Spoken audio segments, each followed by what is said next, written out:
बीड़ में सरपंच संतोष देशमुख हत्याकांड के 22 दिन बाद भी मुख्य आरोपी फरार है। सरपंच परिषद ने 2 जनवरी तक राज्य की सभी ग्राम पंचायतों को बंद रखने का ऐलान किया है। परिषद की मांग है कि आरोपी को जल्द गिरफ्तार कर फास्ट ट्रैक कोर्ट में मामला चलाया जाए। यदि ऐसा नहीं हुआ तो 7 जनवरी को आजाद मैदान में बड़ा आंदोलन किया जाएगा। इसी की जानकारी सरपंच परिषद अध्यक्ष दत्ता काकडे ने दी। बीड जिल्ह्यातील मसाजोगचे आदर्श सरपंच संतोष देशमुख यांची हत्या होऊन आज 21 दिवस लोटलेले आहेत, तरीही त्यांच्या प्रमुख मारेकऱ्यांना आतापर्यंत अटक झालेली नाही। ही पंचायत राज व्यवस्थेतील सर्वात दुर्दैवी घटना आहे।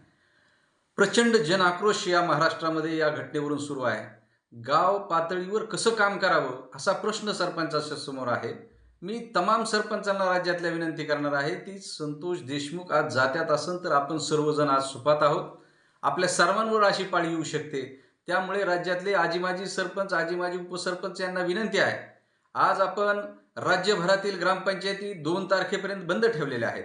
ज्या जिल्ह्यामध्ये यापूर्वी ग्रामपंचायती बंद ठेवल्या होत्या तिथं त्या बंद राहणार नाहीत, परंतु प्रचंड महाराष्ट्रातल्या सगळ्या ग्रामपंचायती आज बंद होऊन एक रोष सरकारच्या विरोधात आपण सरकारला मागणी करत आहोत की संतोष देशमुखांच्या मारेकऱ्यांना तात्काळ अटक झाली पाहिजे।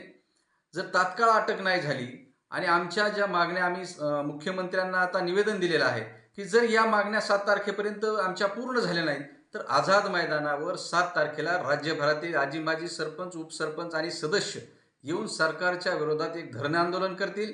या राज्याचे मुख्यमंत्री देवेंद्र फडणवीस साहेब हे सरपंचाचे पाठीराखे समजले जातात।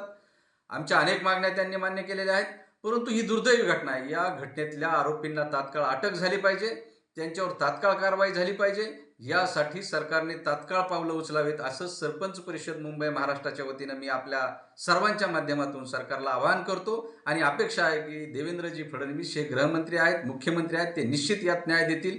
नाही न्याय दिला तर आता 2 तारखेपर्यंत ग्रामपंचायती तर बंदच आहेत, परंतु आम्ही 7 तारखेला मोठ्या प्रमाणावर आझाद मैदानावर जमू आणि त्याची सर्वस्वी जबाबदारी मग सरकारची असेल। अशा प्रकारची आमची विनंती आहे सरकारला, तर ती तात्काळ त्यांनी मान्य करावी।